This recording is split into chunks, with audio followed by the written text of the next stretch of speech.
Junagadh Batwa police મથકમાં છેતરપિંડી અંગે નોંધાઈ ફરિયાદ।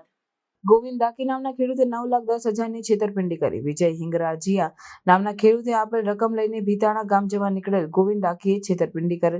રસ્તામાં ચક્કર આવવાનું નાટક કરી હોસ્પિટલમાં દાખલ થયેલ ગોવિંદ ડાકી નામના ખેડૂતે ભીતાણા ગામ ખાતે વિજય હિંગરાજીયા નામના ખેડૂતની જમીન વાવેતર માટે ભાગે રાખેલ। પોલીસે ગોવિંદ ડાકી નામના ખેડૂતની ધરપકડ કરી। હિસાબના પૈસા લઈને જઈ રહેલ ત્યારે નાટક કરેલ।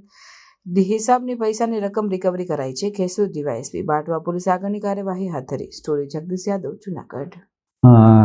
ગત રોજ બાટવા પોલીસ સ્ટેશન ખાતે ગુનાહિત વિશ્વાસઘાતનો ગુનો દાખલ થયેલો છે, જેમાં ફરિયાદી વિજયભાઈ છગનભાઈ હિંગરાજીયા કે જો ભીતાણા ગામ માણાવદરના રહે છે, જો આ કામના આરોપી ગોવિંદભાઈ કાનાભાઈ ડાકી રહે બાલાગામ વાળાને જે પોતાને ખેતરમાં જે ભાગ્યું રાખેલું હતું અને એમાં પાકના જે એનો પાક વાવેલો હતો કપાસ અને ચણા, એના 9,10,000 રૂપિયા આ કામના આરોપીને આપ્યા હતા અને એને હિસાબ કરવાનો બાકી હોય જે અંગેના એમને પૈસા એને આપેલા હતા।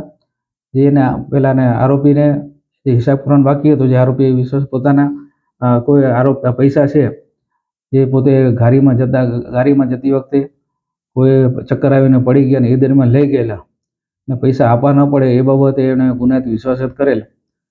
જે બાબતનો ગુનો દાખલ કરતા પોલીસે આ કામની ગુનો દાખલ કરી આગળની તપાસ હાથ ધરી અને યુક્તિ પ્રયુક્તિથી પૂછપરછ કરતા પ્રથમ આરોપી એવું જણાવેલ કે પોતાને ચક્કર આવીને પડી ગયેલા, કોણ લઈ ગયું છે ખ્યાલ નથી, પરંતુ પોલીસે તેમાં ઊંડી તપાસ કરી અને તપાસ કરતા સદર જે ગોવિંદભાઈ છે એ પોતે જ આરોપી હતા અને તેઓની પાસેથી સંપૂર્ણ મુદ્દામાલ પણ પોલીસે રિકવર કરેલ છે।